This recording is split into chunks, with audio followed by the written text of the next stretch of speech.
Vamos a compartir el mensaje acerca del Evangelio. Y primero quiero reenfatizar lo que realmente significa este mensaje. Todos nosotros estamos corriendo para la evangelización mundial en nuestros días. Es decir, la meta que se tiene es que terminemos de evangelizar al mundo durante nuestros días y que el Señor pueda venir y que nosotros le podamos recibir. Es decir, la meta que nosotros estamos pretendiendo es algo que realmente no se ha intentado de una manera que el Señor está permitiendo ahora. Es algo que es imposible o suena imposible para muchas personas. La evangelización mundial ha sido un sueño para la iglesia durante mucho tiempo, pero la iglesia ha sido incapaz de cumplirla hasta el momento. Vemos que muchas organizaciones se han esforzado. Vemos que hay diversos tipos de personas que han hecho varios esfuerzos para las misiones a nivel mundial. Sin embargo, la evangelización mundial no había ocurrido hasta hace poco. ¿Por qué es esto? ¿Por qué la evangelización mundial, aunque hay muchas iglesias y aunque hay muchos creyentes queriendo hacer la voluntad de Dios, por qué es que no ocurre? Realmente entendemos de que esfuerzo hay en las iglesias. Entendemos de que hay oración en las iglesias. Entendemos de que muchas personas están clamando por las almas. Sin embargo, la iglesia hoy se encuentra incapaz de poder hacer la evangelización mundial. En general, entendemos que hay algo que falta, que hay un problema que ha venido a la iglesia, que es un problema fundamental que gravemente afecta la misión de la iglesia en esta tierra. ¿Cuál es este problema que ha llegado a la iglesia?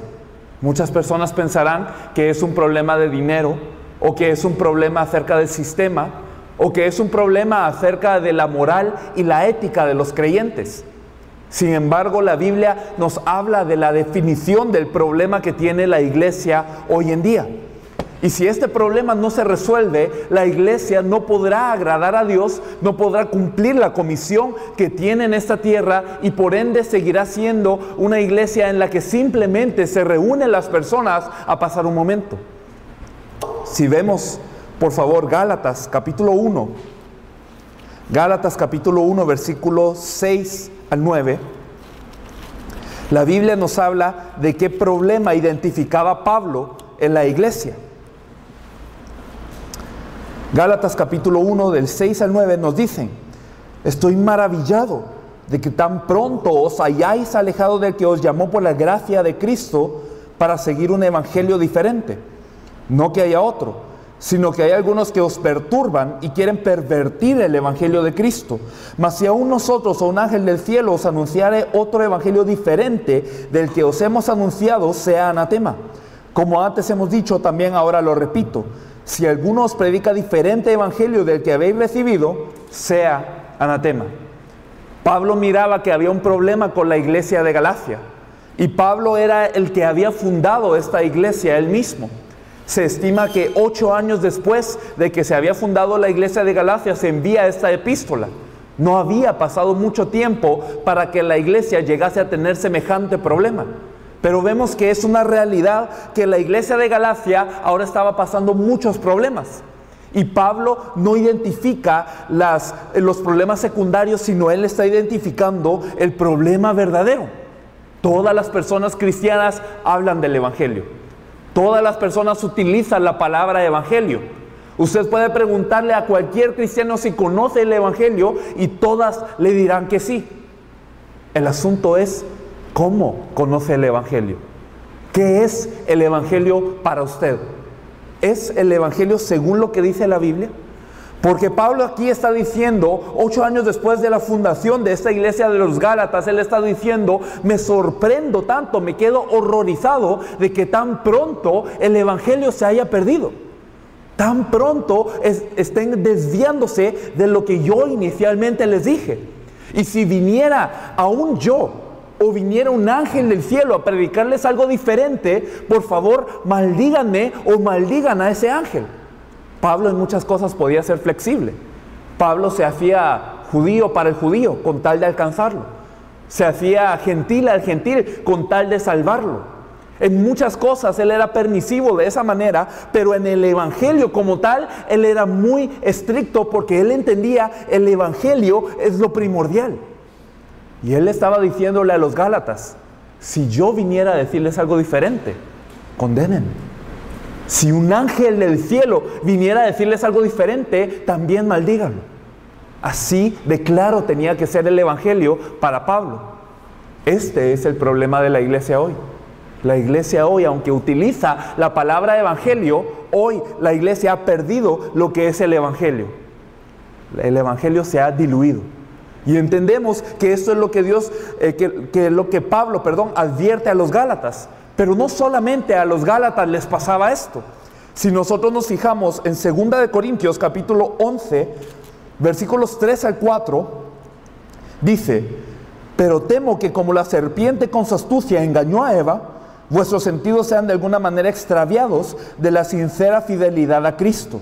Porque si viene alguno predicando a otro Jesús que el que os hemos predicado, o si recibís otro espíritu del que habéis recibido, u otro evangelio del que habéis aceptado, bien lo toleráis. La iglesia de Corinto fue una iglesia que tuvo muchos privilegios. Fue una iglesia en donde estuvieron Priscila y Aquila. Entendemos que es una iglesia en donde Apolos, el gran maestro, enseñó.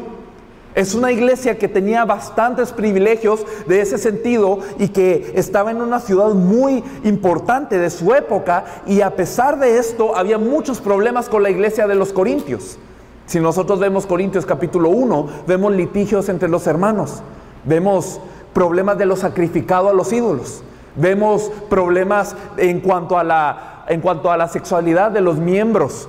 Vemos todo tipo de problemas en esta iglesia que fue fundada con el evangelio que Jesús es el Cristo. Y Pablo está dando un resumen de cada problema en las epístolas, pero al final nosotros vemos en 2 de Corintios, cuando Pablo habla de la conclusión de lo que él quiere decir, él está diciendo una cosa: todos esos problemas son un resultado de ¿por qué hoy en la iglesia hay tantos problemas? ¿Por qué hoy en la iglesia que se supone que tiene que ser el pueblo de Dios en esta tierra, por qué se hallan tantos problemas? ¿Por qué se hallan tantas contiendas? ¿Por qué se halla que la iglesia no puede correr hacia una dirección? Pablo dice esto: temo que como la serpiente engañó a Eva, así vuestros sentidos también vengan a ser engañados. Porque si viene otro predicándoles a un Jesús diferente, ustedes lo aceptan muy bien. Si viene alguien hablándoles de un espíritu diferente, ustedes bien lo toleran. Si alguien viene y les habla de un evangelio que es diferente al que yo les prediqué, ustedes lo toman muy bien. Es decir, el problema de la iglesia de Corinto no era diferente del problema de la iglesia de Galacia. El mismo problema existía en esta iglesia, y este problema es que el evangelio se empezaba a diluir, se empezaba a perder, y debido a que el evangelio se perdía, todo lo demás se empezaba a perder. Este es el problema que identifica Pablo en las iglesias. Y esto era en el principio de la iglesia primitiva, no había pasado mucho tiempo. Y si este problema había empezado a pasar poco tiempo después de la fundación de estas iglesias, nosotros que tenemos 2000 años después de ellos para habernos corrompido, ¿acaso no debemos de examinar las escrituras? ¿Acaso no debemos de examinar la verdadera fe que la Biblia nos dice? ¿Acaso no debemos de regresar a la senda antigua que Pablo está diciendo que ya se había perdido en este tiempo? Si nosotros entonces meditamos en qué evangelio predicaba Pablo, si Pablo decía: si viene un ángel del cielo, no le crean, porque lo que yo les dije es verdadero, ¿cómo podía estar Pablo tan seguro de lo que él había dicho en un inicio? ¿Qué es lo que Pablo predicaba en un inicio? Si nosotros vemos Romanos, por favor, capítulo 1, Romanos capítulo 1, versículo del 1 al 4. Romanos capítulo 1, versículo 1 al 4 dice: Pablo, siervo de Jesucristo, llamado a ser apóstol, apartado para el evangelio de Dios. Aquí Pablo está explicándole a los romanos cuál es este evangelio de Dios para el cual él fue llamado a ser apóstol, que él había prometido antes por sus profetas en las santas escrituras acerca de su Hijo, nuestro Señor Jesucristo, que era del linaje de David según la carne, que fue declarado Hijo de Dios con poder, según el Espíritu de santidad, por la resurrección de entre los muertos. Pablo está diciendo, el Evangelio se trata de alguien. El Evangelio se trata de un ser. Esto es algo que Dios había prometido antes por sus santas escrituras. Es decir, el Evangelio no es algo que surge desde la concepción de Pablo, no es algo que Pablo inventa. Esto Dios lo había prometido desde antes por las escrituras, y él dice que estas escrituras son acerca de su Hijo, nuestro Señor Jesús Cristo, que era del linaje de David según la carne y fue declarado Hijo de Dios con poder según el Espíritu de santidad por la resurrección de entre los muertos. En otras palabras, Pablo está diciendo, todas estas escrituras fueron dadas para enseñar de este Hijo, y está diciendo, todo esto que enseñaba las escrituras fue cumplido en uno, que es nuestro Señor Jesús Cristo. Fue cumplido que Él tenía que venir del linaje de David. Fue cumplido que Él tenía que resucitar. Fue cumplido que Él tenía que ser declarado Hijo de Dios con poder por esta resurrección. Pablo está diciendo, el Evangelio que yo les estoy predicando es el Evangelio que Dios viene hablando desde un principio. Pero más exactamente, si nosotros nos fijamos en Hechos capítulo 9, Hechos capítulo 9, dice la Escritura en el versículo 22, nosotros vemos el primer mensaje de Pablo. Y vemos que Pablo era alguien que amaba tanto a Dios en un inicio que él perseguía a los cristianos hasta la muerte. Pablo era alguien que amaba tanto a Dios que podía matar por ese amor a Dios. Y él pensaba que estos cristianos eran una secta que se oponía a Dios. Por eso los perseguía hasta más allá de Jerusalén. Los perseguía hasta Damasco en esta instancia. Y en camino a Damasco, él tiene una visión del Señor. Él se encuentra con el Señor. Él cae ciego. Ananías le ayuda durante 3 días y luego se caen las escamas de sus ojos. Y Pablo, recién convertido, Pablo desde que él tuvo la visión del Señor y que se encontró con el Señor, lo que empieza a hacer es a predicar. El mensaje que Pablo da después de encontrarse con el Señor es el siguiente. En Hechos capítulo 9, versículo 22 dice, pero Saulo mucho más se esforzaba y confundía a los judíos que moraban en Damasco, demostrando que Jesús era el Cristo. El mensaje de Pablo desde un inicio era este: Jesús es el Cristo. Y las personas de Damasco se quedaban atónitas al escuchar este mensaje. Y uno podrá pensar, este es el primer mensaje.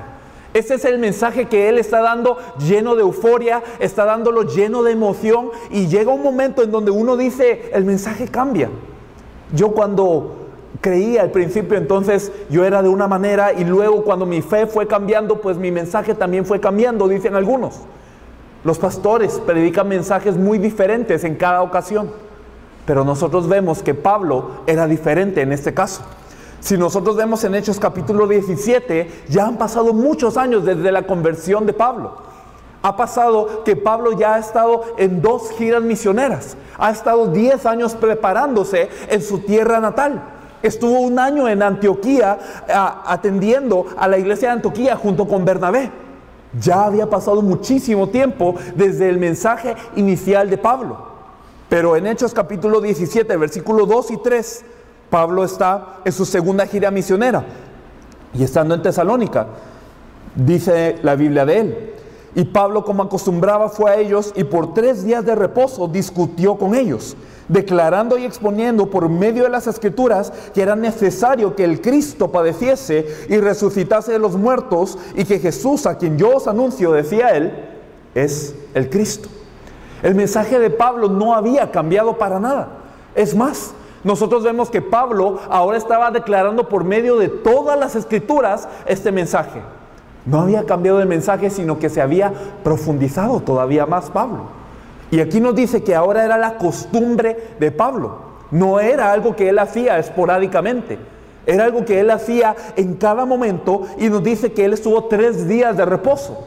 Es decir, 3 semanas él pudo exponer este mensaje a lo largo de toda la Biblia con las personas que estudiaban la Biblia.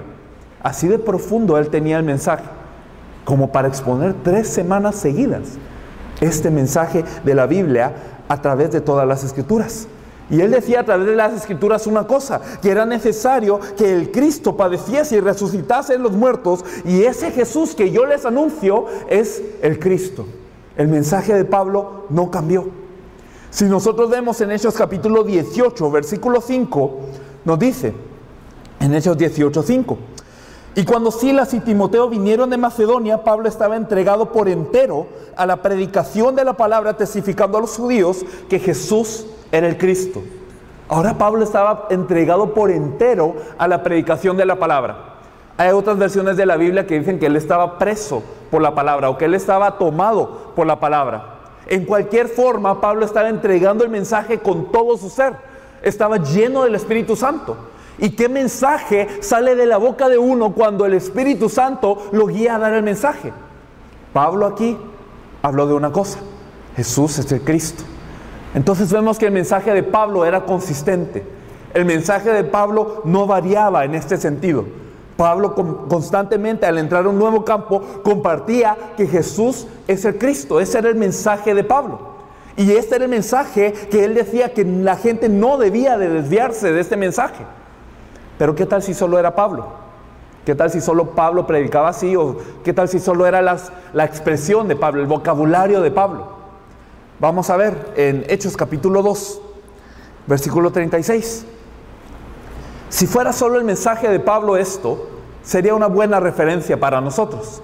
Sería simplemente algo que tomar en cuenta. Pero ¿qué pasa si no es así? ¿Qué pasa si este es el mensaje de toda la Biblia? Entendemos en Hechos capítulo 2 que ocurre la venida del Espíritu Santo en el día del Pentecostés. Y entendemos que aquí se juntan muchas personas y empiezan a hablar en lenguas para las personas que están reunidas para celebrar esta fiesta del Pentecostés. Nosotros vemos que muchas personas se maravillan al escuchar estas lenguas, sus propios idiomas, declarando las maravillas de Dios, pero hay algunos que se rehúsan a creer esto y dicen, no, estos están llenos de mosto. Pedro aquí da el primer mensaje de la iglesia primitiva lleno del Espíritu Santo. El Espíritu Santo había llegado sobre Pedro y Pedro, ante las personas que podían darle muerte a él, empieza a declarar el mensaje del Evangelio. Y él habla de muchas cosas, pero en Hechos 2:36 nosotros vemos la conclusión de este mensaje. Dice, sepa pues ciertísimamente toda la casa de Israel que a este Jesús, a quien vosotros crucificasteis, Dios le ha hecho Señor y Cristo. Ante las personas que mataron a Jesús, les está diciendo, ustedes mataron al Cristo. Ese Jesús que ustedes crucificaron, Dios le ha hecho Señor y Cristo. Dios ha designado que ese Jesús fuera Señor y Cristo. Y en esta ocasión 3,000 personas llegan al Señor compungidos de corazón. 3,000 personas llegan a entender por revelación del Espíritu Santo que esta es la verdad que ellos habían venido anhelando desde que ellos escucharon de la Biblia. 3,000 personas fueron cambiadas con este mensaje y surge la iglesia primitiva. ¿Con qué mensaje? Que Jesús es el Cristo. Pedro predicó también este mensaje al igual que Pablo. Pero ¿qué pasa si solo fueran Pedro y Pablo? ¿Qué pasa si solo fueran ellos? Entonces sería una buena referencia. Pero hay otra persona que predicó de esta manera.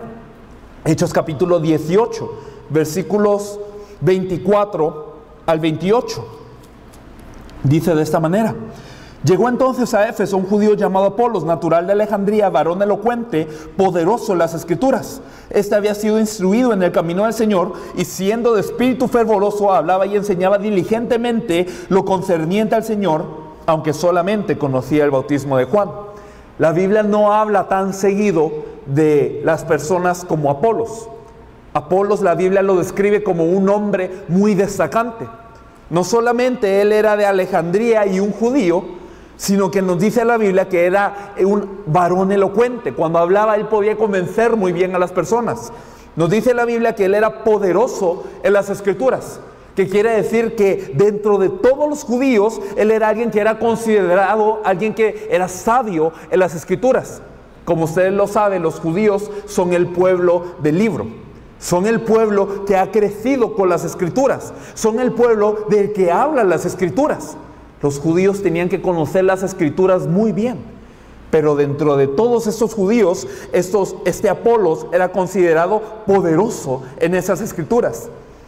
Y dice que éste había sido instruido en el camino del Señor, sabía del Señor, y siendo de espíritu fervoroso, hablaba y enseñaba diligentemente lo concerniente al Señor. No solamente hablaba muy bien y no solamente conocía las Escrituras, él era alguien que era fervoroso por el Señor. Era alguien que tenía un corazón para el Señor. Y también nos dice aquí la Biblia que enseñaba y hablaba diligentemente lo concerniente al Señor. No solamente tenía una pasión que era desordenada, sino que él lo hacía con diligencia todos los días. Era algo regular para Apolos el hablar acerca del Señor. Y mucha gente consideraría a Apolos un hombre ideal, un pastor ejemplar, un teólogo muy sobresaliente. Sin embargo, la Biblia nos dice que tenía un defecto. Solamente conocía el bautismo de Juan. En otras palabras, el evangelio que predicaba Apolos realmente era un evangelio diluido, era un evangelio incompleto. Hoy muchas personas viven así, aman al Señor, quieren vivir por el Señor, tienen conocimiento de la Biblia, hablan muy bien y su mensaje es convincente y tienen mucha pasión para hacer la obra del Señor. Muchas personas viven de esta manera, pero realmente hoy también están como Apolos, que no están con el mensaje correcto. Muchas personas viven así. Puede ser que nosotros seamos así, de esa manera. Pero dice la Biblia que Priscila y Aquila oyeron la exposición de Apolos y se acercan a Apolos y le explican más exactamente el camino de Dios.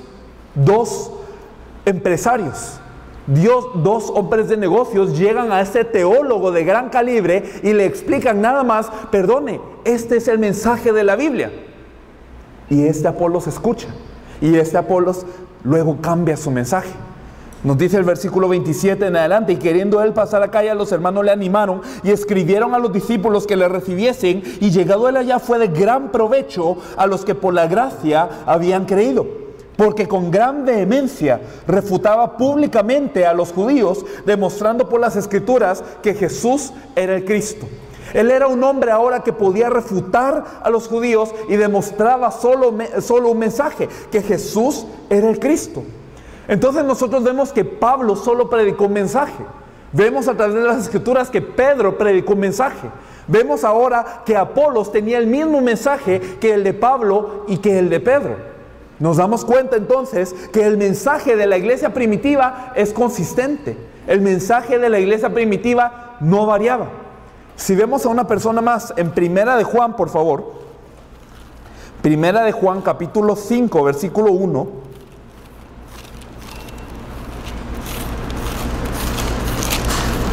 Primera de Juan, capítulo 5, versículo 1 dice: todo aquel que cree que Jesús es el Cristo es nacido de Dios, y todo aquel que ama al que engendró, ama también al que ha sido engendrado por él.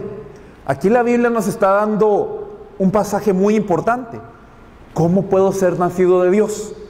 ¿Cómo puedo yo pertenecer a esta familia de Dios? ¿Cómo puedo ser hijo de Dios? En otras palabras. Y yo entiendo que ser nacido de Dios significa ser salvo. ¿Cómo puedo ser salvo entonces? ¿Qué predicaba el apóstol Juan acerca del tema? Él predicaba: todo aquel que cree que Jesús es el Cristo, ese es nacido de Dios. Pablo predicaba que Jesús es el Cristo, Pedro predicaba que Jesús es el Cristo, Apolos predicó que Jesús es el Cristo, Juan el apóstol ahora predica que Jesús es el Cristo. Es decir, toda la iglesia primitiva está hablando de este mensaje. Si nosotros vemos Hechos capítulo 5, versículo 42. Hechos capítulo 5, versículo 42. Dice acerca de los apóstoles de la iglesia primitiva: y todos los días en el templo y por las casas no cesaban de enseñar y predicar a Jesucristo. Si nosotros vemos en la versión de la Biblia del Oso, dice: todos los días en el templo y por las casas no cesaban de enseñar y predicar el evangelio de Jesús el Cristo. Sea como sea, los apóstoles todos los días lo hacían. En el templo y por las casas, día a día, no les importaba. Enseñaban, que quiere decir que a los creyentes se les decía esto. Y predicaban, que quiere decir que a los no creyentes se les anunciaba esto. ¿Qué cosa? El evangelio de Jesús el Cristo. La Biblia misma está definiendo lo que es el evangelio en ese caso. Y la Biblia define cuál es el evangelio. El evangelio es: Jesús es el Cristo. Todos los miembros de la iglesia primitiva predicaron de esta forma. Más allá de eso, Juan capítulo 20, versículo 31, nos habla de la razón por la que fue escrita la Biblia. Juan capítulo 20, versículo 31. Dice: pero estas se han escrito para que creáis que Jesús es el Cristo, el Hijo de Dios, y para que creyendo tengáis vida en su nombre. Nos dice la Biblia que la Biblia fue escrita para una razón.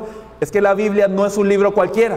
No es una colección de textos, no es simplemente una recopilación de cartas.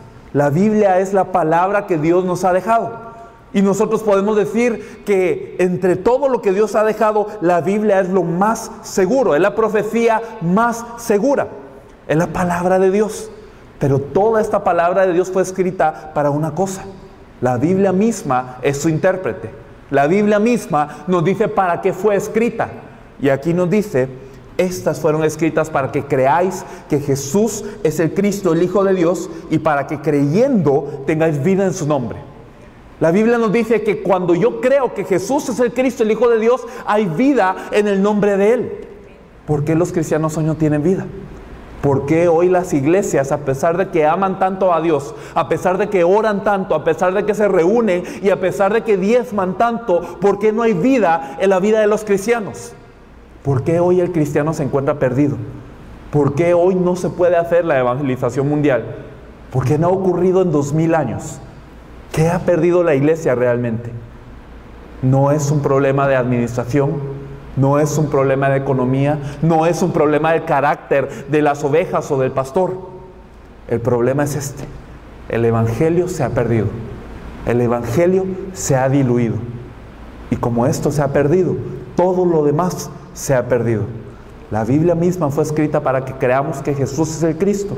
El mensaje de todos los apóstoles de la iglesia primitiva era que Jesús es el Cristo. Y hoy a los cristianos les parece de alguna manera intuitivo. Muchos cristianos dicen: yo ya sé que Jesús es el Cristo. Sí, Jesús es el Cristo, es correcto. Sin embargo, no saben lo que significa esto. Y si yo no sé qué significa que Jesús es el Cristo, ¿será que puedo creer correctamente que Jesús es el Cristo? La única opción que me queda es tener una fe diferente. Una fe que se ha diluido. Una fe que me hace anatema. Por eso es importante que entendamos cuál es la definición del evangelio según la Biblia. La Biblia nos dice que Jesús es el Cristo. Y esto es lo que el mundo hoy necesita y hoy no conoce. Pero para entender yo qué significa que Jesús es el Cristo, yo necesito entonces hacerme una pregunta. Jesús es el nombre, Cristo es el oficio. Pero ¿para qué viene el Cristo? ¿Por qué yo necesito al Cristo en mi vida? ¿Por qué yo necesito de Cristo si yo vivo bien? Si yo tengo un trabajo, si yo tengo una familia, yo tengo mi pasatiempo, todo está bien. ¿Por qué yo necesito a este Cristo? ¿Por qué la Biblia fue escrita? ¿Por qué Dios me deja todo este libro para yo poder discernir este mensaje que Jesús es el Cristo? ¿Cuál es la necesidad de este Cristo? Para entender yo por qué Jesús es el Cristo, necesito entender cuál es el problema espiritual que viene al ser humano. ¿Qué problema tiene el ser humano para que Dios mismo tenga que venir a esta tierra limitándose en un cuerpo de carne? ¿Qué problema del ser humano es tan grande que el ser humano tiene que experimentar que Dios venga en esta carne y no solamente venga en esta carne, sino que también muera por ese problema? Dios tiene que morir por mi problema, así de serio es. Y no solamente tiene que morir, tiene que resucitar por mi problema. Así de grave es el problema del ser humano. Pero yo no puedo entender cuál es el problema del ser humano si yo no dimensiono realmente cómo era el hombre original. Cómo el ser humano era originalmente para que el problema me venga a afectar tanto. Es que el ser humano originalmente no era como nosotros lo imaginamos hoy. El ser humano no es simplemente, originalmente de una manera un poco mayor que el ser humano. Si nosotros vemos en Génesis capítulo 1, versículo 26 y 27, nos dice la Escritura: entonces dijo Dios: hagamos al hombre a nuestra imagen, conforme a nuestra semejanza, y señoree los peces del mar, en las aves de los cielos, en las bestias, en toda la tierra y en todo animal que se arrastra sobre la tierra. Y creó Dios al hombre a su imagen, la imagen de Dios lo creó, varón y hembra los creó. Nosotros aquí vemos la creación del ser humano y es algo que hemos aprendido en la escuela dominical. El ser humano fue creado a imagen y semejanza de Dios. Lo que la gente no entiende es qué significa eso. ¿Qué significa que yo sea imagen y semejanza de Dios? ¿Qué quiere decir que el ser humano solamente haya sido creado con imagen y semejanza de Dios? Porque la demás creación no fue creada de esta forma. Las demás criaturas fueron formadas por la palabra de Dios. Dios dijo, sea esto, y fue esto, y Dios vio que era bueno. Y ahí. Pero con el ser humano fue diferente. Si nosotros vemos el versículo 26, nos dice, dijo Dios, hagamos al hombre a nuestra imagen y a nuestra semejanza. Hagámoslo. Pensó un poco, Dios dialogó entre sí y dijo, hagamos al hombre a nuestra imagen y nuestra semejanza. Fue el hombre un ser tan particular para Dios que dijo, hagámoslo a nuestra imagen, a nuestra semejanza. ¿Y cómo es la imagen de Dios? Para que nosotros seamos como Él. ¿Cómo es la imagen de Dios? Y la Biblia habla mucho de Dios, pero realmente podemos discernir un versículo que nos ayuda a entender esto. En Juan 4:24 nos dice que Dios es espíritu y los que le adoran en verdad, en espíritu y en verdad, es necesario que le adoren. Dios es espíritu. El ser humano es diferente al resto de las criaturas porque es un ser espiritual. ¿Y qué significa que seamos un ser espiritual? ¿Qué significa que seamos a la imagen y semejanza de Dios? El versículo que explica esto de la mejor manera es Génesis capítulo 2, versículo 7. Génesis capítulo 2, versículo 7 dice, entonces Jehová Dios formó al hombre del polvo de la tierra y sopló en su nariz aliento de vida y fue el hombre un ser viviente. El ser humano fue formado del polvo de la tierra y el cuerpo ya tenía sus funciones. Biológicamente funcionaba. Todo estaba bien en el ser humano. Ya tenía todo lo que necesitaba para respirar, para hacer las cosas, pero no era un ser viviente todavía. Cuando el ser humano es un ser que verdaderamente vive, cuando el Espíritu de Dios, es decir, el aliento de Dios, entra en el ser humano. Cuando el Espíritu de Dios entra al ser humano, entonces nosotros entendemos que el ser humano cobra vida. El ser humano entonces es un ser viviente, no antes. Es decir, el ser humano no vive porque respira. El ser humano no vive porque come. El ser humano no está vivo porque tenga buena salud. De acuerdo al diseño de Dios, el ser humano verdaderamente está vivo cuando está con Dios. Por eso es que nosotros vemos en toda Génesis el principio de la creación. Si nos damos cuenta, realmente todo el libro de Génesis no se trata de la creación, solo la parte inicial. Es que Dios lo que quiere explicar no es simplemente el orden de la creación. Lo que Dios quiere explicar con Génesis no es simplemente qué día fue creada tal cosa. No, Dios quiere que vayamos a discernir algo. ¿Cómo es esta regla de la creación que Dios ha hecho? ¿Cómo es que Dios ha creado todas las cosas en un orden? Por ejemplo, los peces fueron creados para estar en el agua. Eso es algo que un niño puede intuir. El árbol fue creado para estar plantado en la tierra. Eso es algo muy fácil. Y Dios nos lo muestra a través de toda Génesis. Pero el ser humano también fue creado con ese tipo de regla, con ese tipo de principio. El ser humano fue creado para estar dentro de Dios. Y si el ser humano está con Dios, dentro de Dios, entonces lo tiene todo. Por eso es que nosotros vemos que el ser humano es un ser a la imagen y semejanza de Dios. Si nosotros vemos el Salmo capítulo 8, si nosotros vemos el Salmo 8, versículos 4 al 8, también el salmista habla acerca de la creación del ser humano. Salmos 8, del 4 al 8 dice, digo, ¿qué es el hombre para que tengas de él memoria? Y el hijo del hombre para que lo visites. Le has hecho poco menor que los ángeles y lo coronaste de gloria y de honra. Le hiciste señorear sobre las obras de tus manos, todo lo pusiste debajo de sus pies, ovejas y bueyes, todo ello, y asimismo las bestias del campo, las aves de los cielos y los peces del mar, todo cuanto pasa por los senderos del mar. La Biblia nos está diciendo que el ser humano es tan importante que Dios lo recuerda de esta manera. El salmista pregunta, ¿qué es el hombre para que te acuerdes del ser humano? ¿Qué somos nosotros para que tú te acuerdes de nosotros, Dios? Pero lejos de ser simplemente una expresión de humildad, el salmista procede a decir cómo es el ser humano originalmente a los ojos de Dios.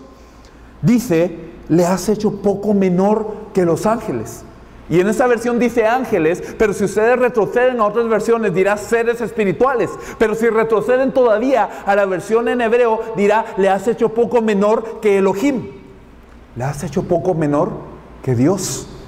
El ser humano originalmente era tan preciado por Dios, tan apreciado por Dios, que Dios le hizo poco menor que Dios. Y nos dice también, le coronaste de gloria y de honra. Gloria y honra no son palabras que se utilizan en cualquier contexto, sino son para los reyes. El ser humano había sido creado como un ser de realeza por parte de Dios. Y le hiciste señorear sobre todas las obras de tus manos. Todo lo pusiste debajo de sus pies.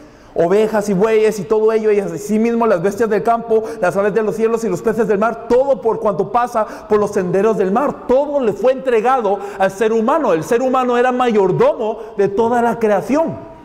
Es decir, toda la creación Dios la hizo, pero Dios puso al ser humano sobre la cúspide de esta creación. Dios le dijo al ser humano, todo esto es tuyo para que tú lo gobiernes.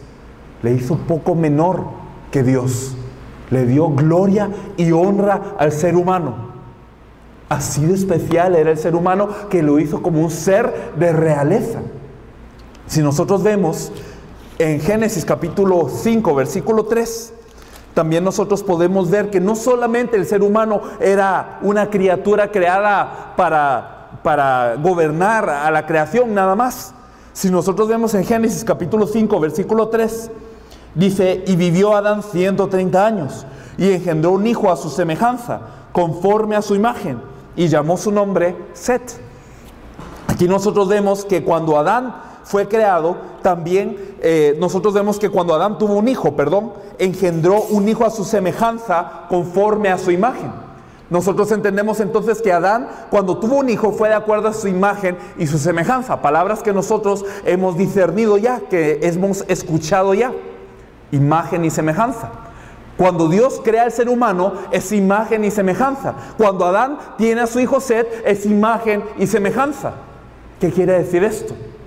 Esto nos da a entender que cuando Dios crea al ser humano, de la misma forma que Adán tuvo a Set, así Dios tuvo al ser humano.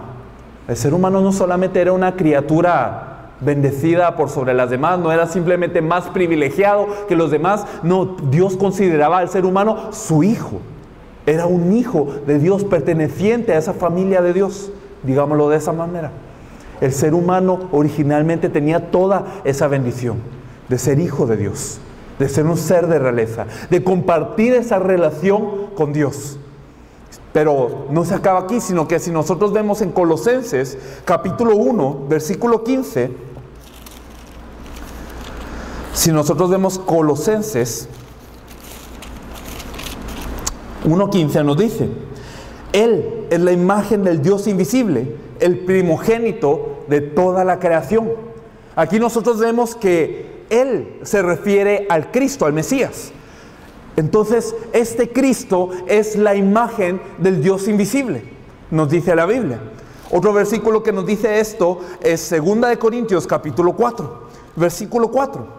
2 Corintios 4:4 dice, en los cuales el Dios de este siglo cegó el entendimiento de los incrédulos para que no les resplandezca la luz del Evangelio de la gloria de Cristo, el cual es la imagen de Dios. Cristo es la imagen de Dios. Él es la imagen del Dios invisible. ¿Qué significa esto? Que cuando el ser humano fue creado a imagen y a semejanza de Dios, y Cristo es esa imagen de Dios, ¿qué quiere decir? Quiere decir que el ser humano no solamente era un ser un poco más privilegiado, no solamente era un rey, no solamente gobernaba, no solamente era un hijo de Dios, era semejante al Cristo. No quiero decir que el hombre haya sido Cristo originalmente, no. Pero el ser humano era tan especial, tan privilegiado por parte de Dios, que Dios le hizo semejante al Cristo. Y suena como blasfemia decir que el hombre originalmente era semejante al Cristo, pero la Biblia nos dice que el hombre original era así de exaltado, era así de especial. Por eso es que cuando Pablo habla de Adán, él habla del primer Adán y del postrer Adán, refiriéndose a Cristo. Así de privilegiado era Adán. Era totalmente diferente a lo que nosotros percibimos por seres humanos hoy. Era completamente diferente. Hoy nosotros simplemente somos quizás un resultado diferente de esto. Pero el ser humano original tenía todo. Cuando el ser humano fue creado de esta manera, Dios le dio todas las cosas. El huerto de Edén estaba a la disposición del ser humano. La fuente de los ríos, todas las piedras preciosas a la orilla de los ríos, los frutos. Él no tenía que trabajar o labrar la tierra para comer. Es más, cuando él labraba la tierra en servicio a Dios, toda la tierra le alimentaba, toda la tierra le apoyaba. Él podía tener la sabiduría para poner nombre a los animales. ¿Qué quiere decir esto? Que Adán tenía una sabiduría tan grande de parte de Dios que él podía gobernar a todos los animales sin defecto. El ser humano incluso tenía esta bendición de poder tener una pareja, una ayuda idónea para poder hacer la obra que el Señor le había encomendado. Lo tenía todo. Tenía esa paz, ese descanso en Dios. El ser humano lo tenía todo. Tenía la sabiduría, tenía la provisión, tenía la paz, tenía familia, tenía incluso un mandato que él tenía que hacer. En Génesis 1:28 nos dice que al hombre le fue dicho que él tenía que fructificar, multiplicarse, sojuzgar la tierra y señorear sobre ella. ¿Qué quiere decir? El ser humano tenía que multiplicar esta imagen y semejanza de Dios que él tenía sobre todo el mundo. Porque el plan original de Dios es que todo el mundo sea lleno con la imagen y semejanza de Dios. Que todo el mundo se llene de esa gloria de Dios, y el ser humano era portador de esa gloria de Dios. Así que cuando el ser humano realmente fuera extendiéndose, la gloria de Dios iba a irse extendiendo también. Así de privilegiado era el ser humano. Y aunque tenía los frutos, aunque tenía la pareja, aunque tenía el mandato, aunque tenía la sabiduría de gobernar a todas las criaturas, todo eso provenía de una cosa. Todo eso no era la mayor bendición. La mayor bendición es que el ser humano podía estar con Dios. La mayor bendición era que el ser humano podía compartir esa comunión con Dios. Como lo dice en Génesis capítulo 2, versículo 7, el Espíritu de Dios, el aliento de vida de Dios estaba sobre el ser humano. El aliento de vida de Dios, el Espíritu de Dios, Él moraba en el ser humano. Dios moraba con el ser humano, tenía comunión con el ser humano. Lo tenía todo el hombre con tal de que estuviera con Dios. Era un ser viviente, era un ser de realeza, era un ser que era hijo de Dios, y era un ser que tenía la similitud a Cristo. Así era el ser humano originalmente. Pero el ser humano originalmente, aunque tenía todo esto, tenía una comisión que tenía que guardar. Dios le dio todo prácticamente y realmente le dio todo al ser humano, pero Dios le dice, recuerda una cosa.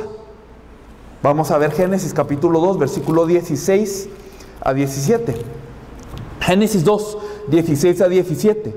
Y mandó Jehová Dios al hombre, diciendo, de todo árbol del huerto podrás comer, mas del árbol de la ciencia del bien y del mal no comerás, porque el día que de él comieres, ciertamente morirás. Y mucha gente tiene muchas dudas con esta parte de la Biblia. ¿Por qué Dios, si le dio todo al ser humano, por qué le da esta tentación? ¿Por qué Dios, si le dio todo al ser humano, entonces por qué ahora lo está limitando? ¿Por qué Dios hace este árbol en medio del huerto? ¿Por qué no lo hace en otro lugar, en un rincón? ¿Por qué lo hace fácil de ver? Hay muchas preguntas acerca de esto. Pero realmente, ¿cuál es la intención de Dios al dar el pacto? ¿Cuál es la intención de Dios al dar esta promesa? Dios está diciendo una cosa: tú lo tienes todo cuando estés conmigo. Tú tienes todas las cosas. Tú realmente eres un ser bendecido cuando estás conmigo. Pero tienes que mantener esta relación. Tienes que mantenerme realmente en esta relación. Es decir, tienes que respetar la relación que tenemos. Por ejemplo, las mamás y las hijas generalmente se llevan muy bien. Y cuando las mamás y las hijas se llevan tan bien, a veces se tratan como amigas. Y se presta la ropa, incluso algunas y todo. Pero la mamá tiene que recordar algo y la hija también. Por más cercanos que sean, la mamá es mamá y la hija es hija. Por más cercanos que sean, por muy bien que se lleven, hay una línea que realmente divide esa relación. El ser humano moraba con Dios. El ser humano tenía todo con Dios y tenía que hacer una cosa, tenía que respetar esta relación. Con tal de que nosotros supiéramos, Él es el creador y nosotros somos su criatura, todo estaba bien. Y el pacto era una señal para respetar esto y era muy fácil de cumplir. Pero entendemos que hoy en día no es así el asunto. Entendemos hoy en día que todo se ha perdido. El ser humano fue creado de esta forma muy particular y de esta forma tan grande, pero entendemos que hoy en día ocurre un problema. Si nosotros vemos en Efesios capítulo 2, por favor, en Efesios capítulo 2, versículo 1, dice: y Él os dio vida a vosotros cuando estabais muertos en vuestros delitos y pecados. Nos dice aquí que nosotros estamos muertos en delitos y en pecado hoy en día, cuando Dios antes nos había creado como seres vivientes. Hoy el ser humano ha perdido esa vida de Dios. Ahora estamos muertos en delitos y pecados. Pero no solo eso, en Juan capítulo 8, versículo 44. Juan capítulo 8.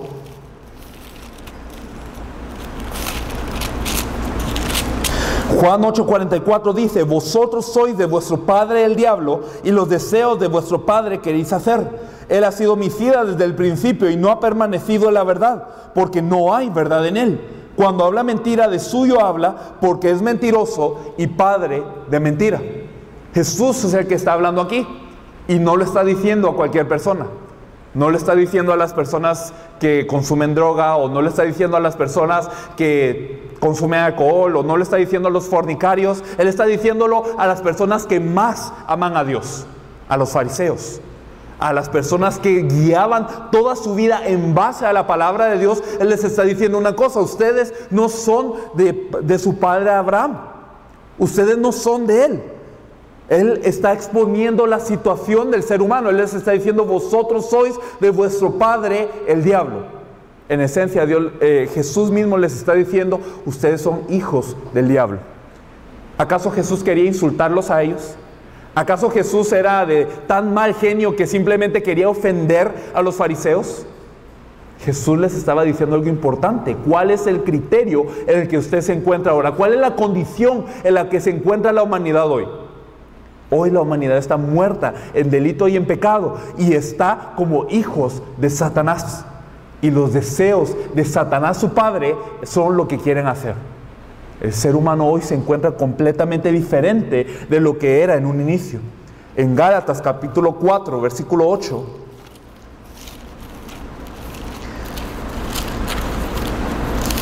Gálatas capítulo 4, versículo 8. Dice: ciertamente en otro tiempo, no conociendo a Dios, servíais a los que por naturaleza no son dioses. Es decir, el ser humano hoy se encuentra sin conocer a Dios, y sin conocer a Dios, ¿qué es lo que hace naturalmente en la vida del ser humano? Se encuentra sirviendo a otros dioses. Es decir, el ser que antes era un ser que podía dominar a toda la creación, el ser que antes ejercía esa mayordomía sobre toda la creación, hoy se encuentra como siervo a dioses que no son dioses. Hoy el ser humano se encuentra esclavizado completamente. Si nosotros vemos en Hebreos capítulo 2, versículo 15, Hebreos 2:15 nos dice: y librar a todos los que por el temor de la muerte estaban durante toda la vida sujetos a servidumbre. El ser humano hoy está sujeto a servidumbre por temor de la muerte. Todos los seres humanos hoy temen esa muerte. Todos los seres humanos hoy viven esclavos para poder librarse de esa muerte. El ser humano originalmente no era así. Dios no creó al hombre de esa forma. Dios, cuando creó al hombre, era un ser que era hijo de Dios, que tenía toda la vida de Dios, y que era alguien que tenía la mayordomía sobre toda la creación. Dios creó al hombre de esa manera especial, pero hoy nosotros vemos que el ser humano vive todo lo contrario. Si nosotros vemos en Romanos capítulo 3, Romanos 3, versículo 23, nosotros vemos esto. Dice: por cuanto todos pecaron y están destituidos de la gloria de Dios. Y ese versículo los cristianos lo usan mucho, pero realmente no entendemos la profundidad de este versículo. El ser humano antes moraba en la gloria de Dios. El ser humano antes era el resplandor de la gloria de Dios, porque Dios mostraba su imagen y su semejanza por medio del ser humano. El ser humano lo tenía todo y estaba en la presencia de Dios, moraba en esa presencia de Dios, tenía intimidad con Dios, pero ahora el ser humano, por cuanto ha pecado, no puede ni siquiera llegar a la gloria de Dios. Si nosotros recordamos lo que había pasado con el profeta Isaías, él se había mostrado ante el trono de Dios y él no podía ni siquiera levantar la cabeza ante esa gloria de Dios que subía y subía y subía. El ser humano hoy, antes moraba en la gloria de Dios, antes esa gloria de Dios era su habitación, ahora el ser humano no puede ni siquiera levantar su cabeza ante esa gloria de Dios. No puede ni llegar cerca de Dios. Completamente, ni siquiera a una distancia puede estar de Dios. El ser humano ha perdido todo. El ser humano, ese ser humano que era un ser vivo, ahora está muerto. Ese ser humano que era hijo de Dios, ahora es hijo de Satanás. Ese ser humano que antes era realeza por sobre toda la creación, ahora es esclavo y es siervo. Ese ser humano que era la imagen de Cristo, que moraba en la gloria de Dios, ahora está completamente destituido de esa gloria de Dios. ¿Cómo vive el ser humano hoy? ¿Por qué el ser humano vive tan diferente a lo que dice la Biblia? Génesis capítulo 1, versículo 2 nos dice, Génesis 1:2, y la tierra estaba desordenada y vacía, y las tinieblas estaban sobre la faz del abismo, y el Espíritu de Dios se movía sobre la faz de las aguas. Realmente este es el estado de todo el mundo antes de la intervención de Dios. ¿Qué quiere decirnos este versículo? ¿Cómo es el ser humano? ¿Cómo es la vida del ser humano sin Dios? Aquí nos dice 3 palabras claves: tinieblas, desorden y vacío. Esa es la vida del ser humano sin Dios. ¿Cómo así? El ser humano nace en tinieblas. Nadie nace sabiendo cuál es el camino correcto. Nadie nace sabiendo qué es lo que tiene que hacer. Se encuentra en tinieblas toda su vida. No sabe el camino que hay que seguir realmente. Y nace en tinieblas, pero tiene que seguir viviendo. La gente nos recomienda: para ser feliz tienes que hacer esto. Para ser feliz tienes que sacar un doctorado. Para ser feliz tú tienes que sacar un diploma, o tienes que ser una persona influenciante en tu sociedad. Tienes que tener una buena familia, o tienes que tener mucho dinero y fama. La gente sigue estos caminos. Y la gente sigue estos caminos, pero estos caminos nunca son rectos. La gente no vive de forma ordenada.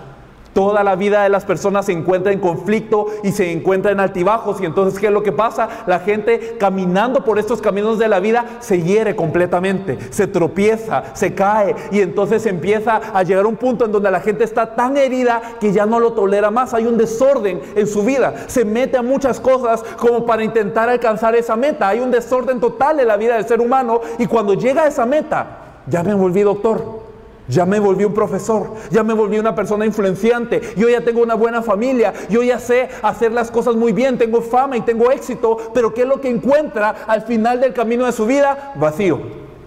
Fui doctor y no me llenó. Tuve familia y no me llenó. Tuve fama, tuve riquezas, tuve gloria y no fui feliz. El ser humano vive esa vida: tinieblas, desorden y vacío. Esa es la vida del ser humano hoy en día. Y no solo esto. Génesis capítulo 6. Génesis capítulo 6, versículo 5 nos dice: y vio Jehová que la maldad de los hombres era mucha en la tierra, y que todo designio de los pensamientos de ellos, del corazón de ellos, era de continuo solamente el mal. Hoy la gente piensa que tiene buenos pensamientos. Ninguna persona piensa que sus pensamientos son malos. Todas las personas se dejan guiar a base de sus pensamientos y piensan que los pensamientos que ellos tienen, que la lógica y que la razón los van a guiar a una mejor vida. Pero la Biblia nos dice algo: separados de Dios, todo lo que nosotros pensamos, todo lo que nuestro corazón conjura como pensamiento, es de continuo solamente el mal. ¿O acaso nuestros pensamientos nos han guiado a un buen lugar antes? Cuando hemos seguido nuestros pensamientos, ¿hemos acabado felices? El ser humano continuamente piensa lo que es la maldad. Y no solamente esto, si nosotros vemos en Jeremías capítulo 17,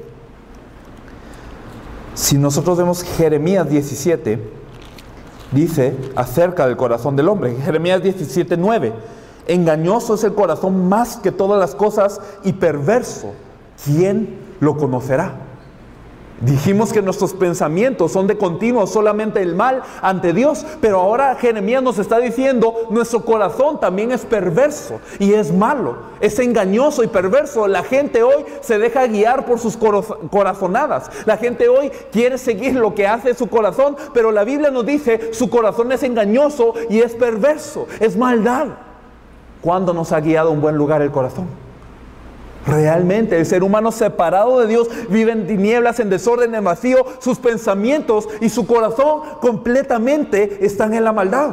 Mateo capítulo 11 versículo 28 nos dice también, Mateo 11, 28 nos dice, venid a mí todos los que estáis trabajados y cargados y yo os haré descansar. ¿Por qué Jesús decía eso?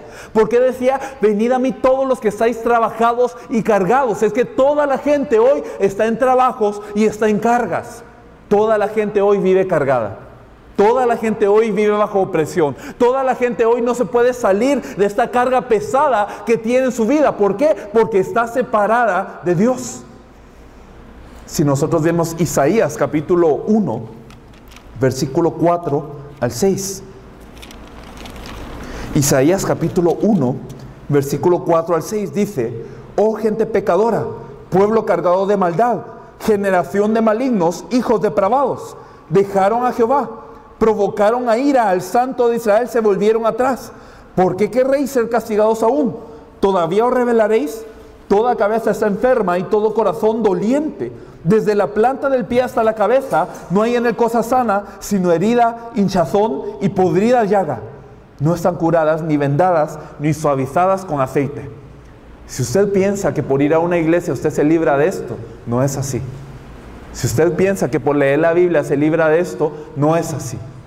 Aquí nos dice la Biblia que Dios le está hablando a su pueblo, Israel, al pueblo que debía conocer a Dios, al pueblo que debería de ser bendecido por Dios, al pueblo que no tendría que tener ninguna falta. Dios le está diciendo todo esto. Oh gente pecadora, pueblo cargado de maldad. Les está diciendo, ustedes provocaron a ira al Santo de Israel. Toda cabeza está enferma, todo corazón está doliente. Desde la planta del pie hasta la cabeza no hay nada sano. Tanto en lo físico, tanto en lo mental, tanto como en el corazón, tanto como en lo espiritual, el ser humano se encuentra completamente destruido. Hoy el ser humano vive de esta manera. Todas las personas viven de esta manera, diferente a lo que Dios había hecho con la creación originalmente. Marcos capítulo 7. En Marcos capítulo 7,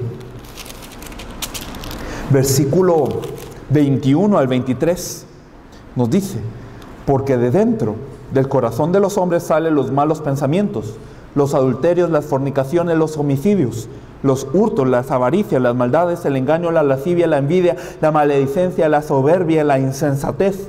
Todas estas maldades de dentro salen y contaminan al hombre. Hoy los cristianos piensan que es la música mundana, piensan que es la influencia de varias otras cosas lo que hace la maldad. Dios está diciendo algo diferente. Si yo estoy separado de Dios, de dentro del corazón del hombre salen todas esas cosas. El ser humano está tan depravado hoy. El ser humano alejado de Dios es tan depravado que dentro del corazón del hombre es una fuente de todas estas maldades. El ser humano hoy intenta alejarse de todas las malas influencias, pero no entiende que si estoy separado de Dios dentro de mi corazón, empiezan a salir todas estas cosas. Ese es el estado del hombre hoy en día. Génesis, capítulo 3. Génesis, capítulo 3, versículos 16 al 19. Cuando el hombre cae, Dios le da una diagnosis de lo que va a pasar en su vida. Y esa diagnosis es la siguiente. A la mujer dijo, multiplicaré en gran manera los dolores en tus preñeces. con dolor darás a luz los hijos, y tu deseo será para tu marido, y él se enseñoreará de ti. Aquí nosotros vemos que Dios le está diciendo al ser humano, después de que el ser humano se ha alejado de Dios, mira lo que te va a pasar. Va a haber, ahora multiplicaré en gran manera los dolores en tus preñeces. No solamente estamos hablando de que el ser humano va a sufrir cuando dé a luz. Estamos hablando de que el dolor entró a la vida del ser humano por cuanto estamos separados de Dios. La separación de Dios produce en el ser humano el dolor más grande de todo el mundo. El concepto de dolor entra a la vida del ser humano. ¿O Adán antes conocía el dolor? ¿Adán antes conocía lo que era el agobio? ¿Adán antes conocía lo que era todo este dolor que viene? No. Adán antes no conocía ni siquiera lo que era el dolor, pero ahora, separado de Dios, entra el dolor, representado por el dolor más grande que es el parto. Y vemos, y tu deseo será para tu marido, y él se enseñoreará de ti. Antes el ser humano tenía que ver a Dios solamente. El ser humano tenía que depender de Dios solamente. El ser humano tenía que estar con Dios solamente. Los ojos puestos en el ser humano. Claro que Dios le dio la pareja a Adán para poder hacer la obra juntos. Sin embargo, toda la dependencia tenía que estar en Dios. Ahora que Dios no está en la vida del ser humano, la mujer quiere depender del hombre. El hombre quiere enseñorearse de la mujer. La mujer cuando se casa piensa que el hombre va a cumplir todos los sueños de su vida. Y el hombre cuando se casa piensa que él va a poder ser dueño de la vida de su mujer. ¿Qué es lo que ocurre aquí? Ambos no tienen su mirada en Dios porque han perdido la presencia de Dios en sus vidas. Y como no está esa presencia de Dios en sus vidas, ¿qué es lo que ocurre? Conflicto. El conflicto interpersonal. El conflicto entre la familia. ¿Por qué viene? Es porque estamos separados de Dios. El versículo 17 dice, y el hombre dijo, por cuanto obedeciste a la voz de tu mujer y comiste del árbol de que te mandé diciendo, no comerás de él, maldita será la tierra por tu causa, con dolor comerás de ella todos los días de tu vida. Aquí la Biblia está diciendo algo muy importante. La tierra cayó junto con el hombre. El hombre era tan importante para Dios que cuando el hombre llega a ser maldito, toda la tierra cae junto con el hombre. Maldita será la tierra por tu causa. El problema del ambiente. Claro que tenemos que reciclar y preservar el ambiente, pero la Biblia nos está diciendo el ambiente ha sido maldito desde un inicio porque el hombre se ha separado de Dios. Y le dice al hombre, con dolor comerás de ella todos los días de tu vida, espinos y cardos te producirá y comerás plantas del campo. El ser humano hoy piensa que se puede salir con la suya siempre. El ser humano piensa, hoy yo me puedo esforzar para poder comer. Hoy yo me puedo esforzar para poder trabajar. Si un trabajo no me alcanza, me consigo otro. Y si 2 trabajos no me alcanzan, me consigo otro todavía. Y el ser humano toda la vida vive para comer. Vive trabajando para comer. Vive trabajando para que le alcance. Pregunta, ¿le alcanza al ser humano? ¿Al ser humano le ha alcanzado? Nunca. ¿Por qué el ser humano experimenta este problema? ¿Por qué el ser humano que fue bendecido con todo el huerto, por qué hoy tiene que labrar y trabaja para comer? Es que el ser humano está separado de Dios y la tierra le produce espinos y cardos. Nosotros pensamos que trabajando 100 vamos a tener de recompensa 100. Si usted trabaja 50, pues le damos 50. Y si usted trabaja 1000, entonces su recompensa va a ser 1000. La Biblia dice todo lo contrario. Usted trabaja 100, hay espinos y cardos. Si usted trabaja 50, hay espinos y cardos. Si usted trabaja 1000 y hay espinos y cardos. ¿Por qué este problema ocurre con el ser humano? Estamos separados de Dios. Y el versículo 19 dice, con el sudor de tu rostro comerás el pan hasta que vuelvas a la tierra, porque de ella fuiste tomado, pues polvo eres y al polvo volverás. El ser humano le está diciendo algo tremendamente triste. Dios le dice al ser humano, tú ya no eres mi hijo, tú ya eres polvo. Antes el ser humano era hijo de Dios. Era semejanza de Dios, era imagen de Dios, era el resplandor de Dios sobre toda la creación. Y cuando toda la creación miraba al ser humano, miraba la gloria de Dios. Y ahora Dios le está diciendo, ya no, eres polvo, no eres diferente a la materia muerta. te has muerto, ahora no eres nada. Que Dios le diga así a su Hijo amado, qué triste. Pero esa es la condición del ser humano hoy. Mucha gente dice, todos somos hijos de Dios. Mucha gente piensa que todos somos hijos de Dios. Pero la Biblia dice, polvo eres y al polvo volverás. El ser humano ha perdido esa presencia de Dios. Y no solo esto. Y llamó a Adán el nombre de su mujer Eva, por cuanto ella era madre de todos los vivientes. Adán ahora le pone nombre a su mujer, cuando originalmente le tenía que poner nombre a los animales. Eso implica muchas cosas. Implica que tanto Adán como Eva ahora están en un estado que están igual que los animales. Están igual que los animales. Hoy la gente piensa que realmente teniendo techo, que teniendo casa, que teniendo comida, ellos van a poder estar bien, igual que los animales. Simplemente viven por instinto. El ser humano que tenía toda la sabiduría de Dios, que tenía la mayordomía sobre toda la creación, ahora se ha vuelto un ser que simplemente vive por instinto. Así de bajo ha caído el ser humano, tanto el hombre como la mujer. Pero ¿por qué le pone Eva a la mujer?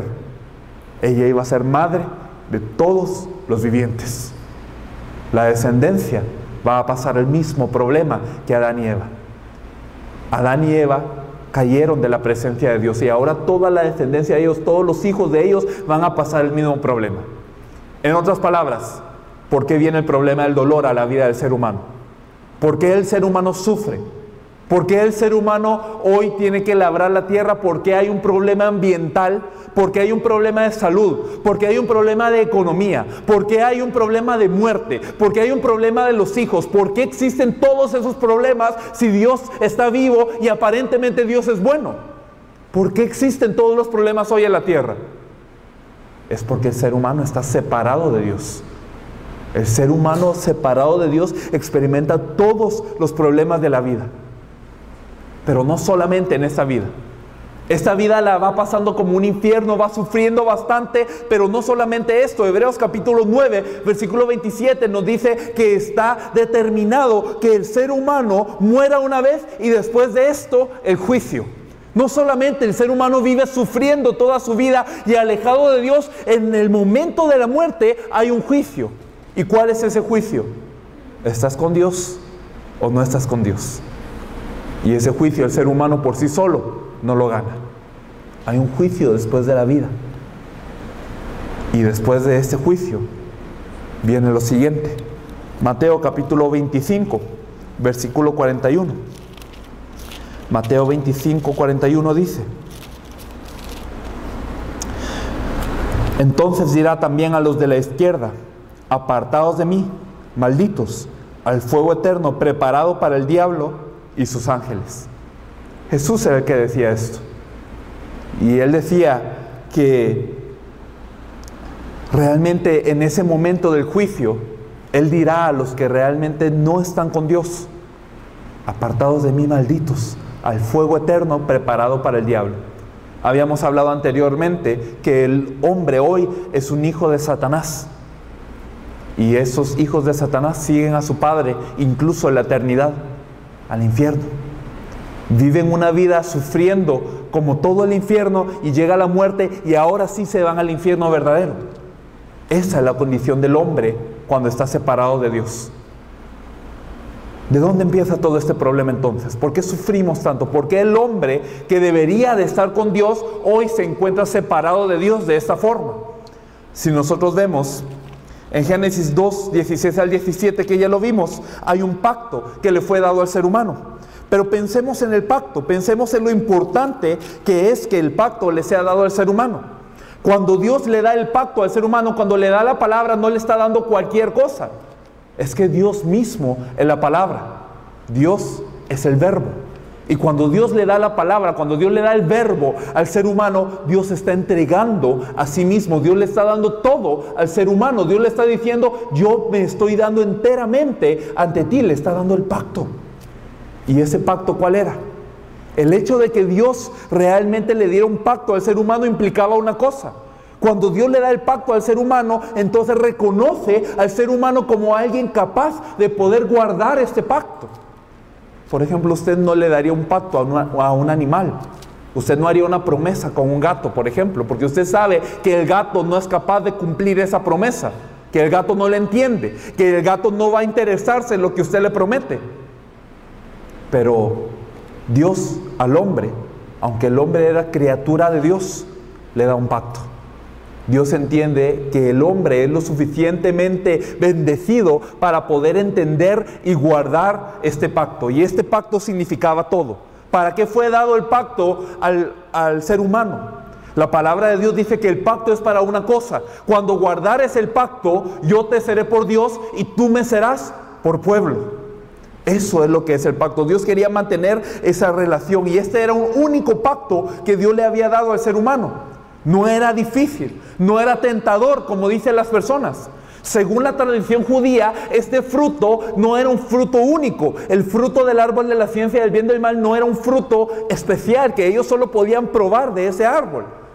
Por ejemplo, se dice que este fruto era un higo o que eran uvas. Habían otras higueras, habían otras viñas. El ser humano podía, si quería uvas, por ejemplo, podía ir a probar a otro lado. Podía ir a comer higos a otro lado si fuera una higuera. Realmente Dios no había creado este fruto como para hacer una tentación, sino para que guardasen el pacto. Y era un pacto facilísimo de cumplir. Como nos acordamos, el ser humano tenía todos los frutos del huerto. Todos los árboles del huerto estaban a disposición del ser humano. Y Dios simplemente les dijo, no comas de este árbol, nada más. Si ellos hubieran querido comer otra cosa, pudieran haber ido a otro lado.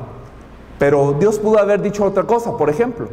Dios pudo haber dicho, por ejemplo, aquí tienes una silla, no te sientes en esta silla, en todas las demás sillas siéntate, solo en esta no te sientes. Todas las camas, todas las bancas te puedes sentar, solo en esta silla no te sientes. Era fácil de cumplir. Dios pudo haber dicho, en todos los ríos, en todos los mares te puedes bañar, solo en este estanque, por favor no te bañes.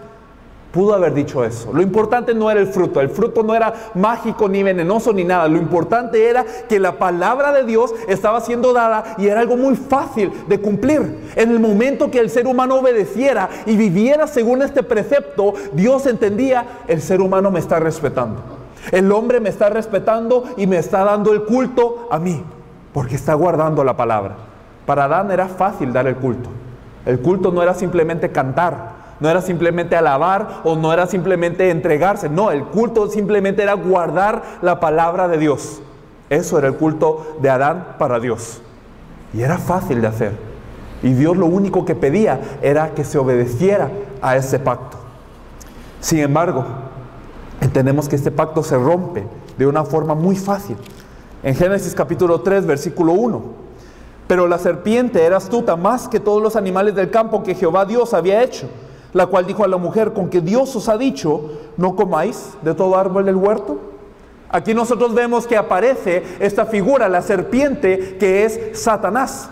Y entendemos que Satanás está interesado en una cosa. Satanás está interesado en hurtar, en matar y en destruir al ser humano. ¿Cómo puede hurtar, matar y destruir al ser humano que está en la presencia de Dios? No puede. Por eso Satanás engaña al ser humano. ¿Con que Dios os ha dicho que no pueden comer de ningún árbol del huerto? ¿Dios les dijo que no comieran nada?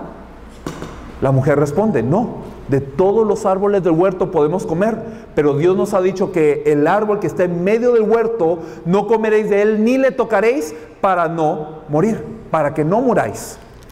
Entonces Eva da una respuesta que se acerca un poco a la verdad. Ella tenía la idea en general, ella tenía más o menos el concepto, pero ella añadió algo, ella quitó algo. No era exactamente el pacto que Dios le había dado en un principio. Y podemos darle el beneficio de la duda. Eva no estaba allí en ese momento en el que el pacto fue comunicado. Adán estaba. No sabemos si Dios se lo dice después a Eva aparte, o no sabemos si Adán luego se lo da a comunicar y ella escucha mal, o si Adán se lo dijo mal. Lo que entendemos es que Eva no tenía claro el pacto. No sabía exactamente el pacto. Tenía una idea, pero no era el pacto exactamente. Y vemos que entonces lo que ocurre es que Eva ve este fruto y dice el versículo 6.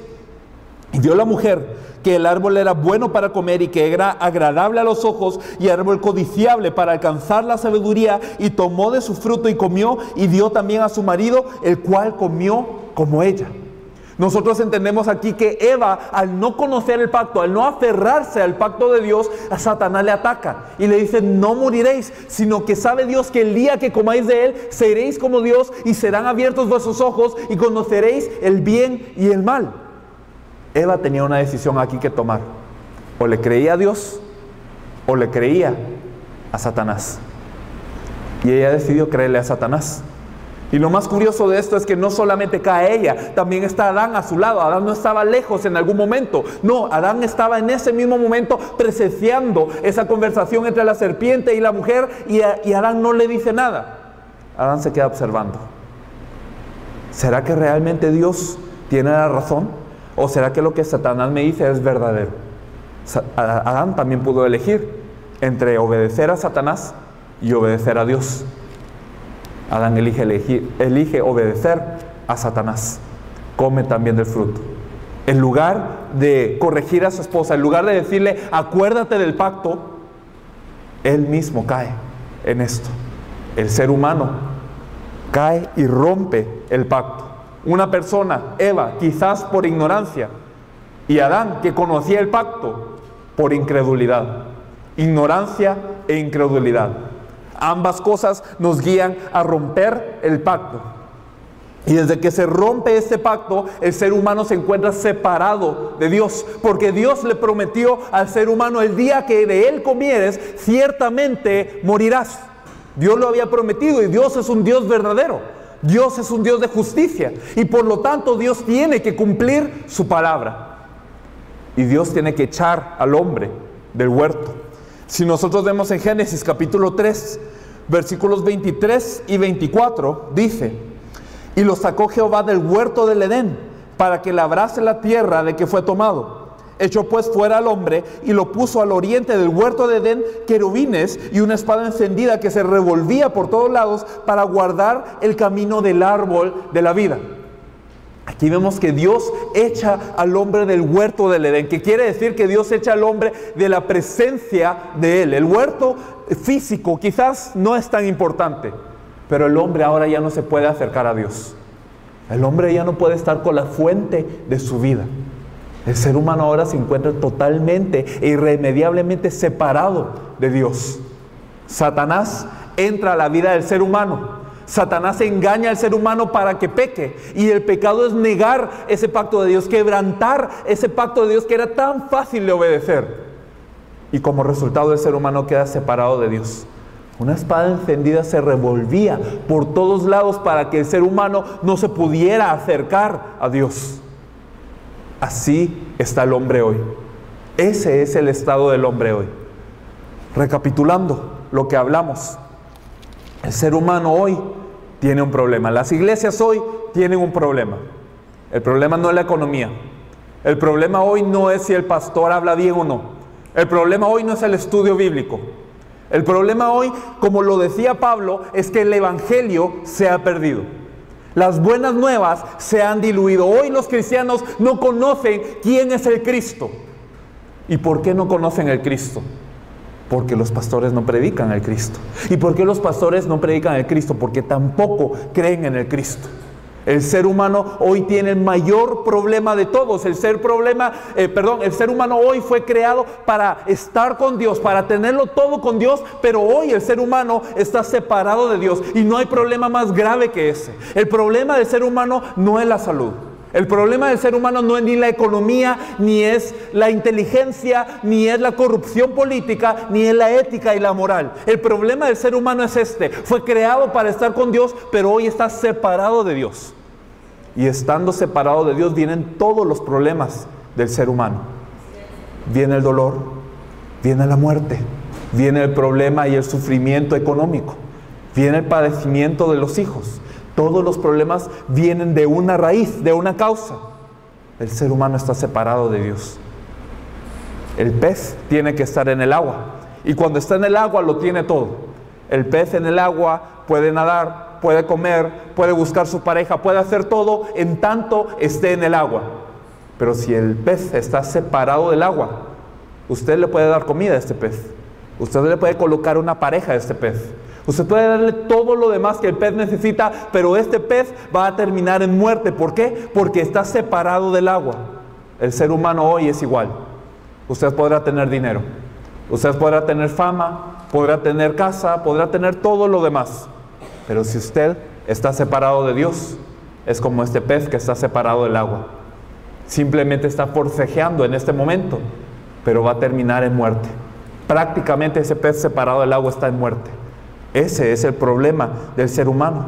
Y este es el problema por el que nosotros necesitamos al Cristo. Vamos a orar un momento. Señor, te agradecemos porque has permitido que hoy se comparta un poco de tu evangelio. Señor, permite que realmente este evangelio pueda ser profundo en nuestros corazones. Porque, Señor, Colombia, Señor, todos los otros países que están reunidos aquí esperan el evangelio. Señor, y no podemos comunicar el evangelio si realmente no entendemos el problema. Señor, hoy permítenos entender la gravedad del estado del ser humano.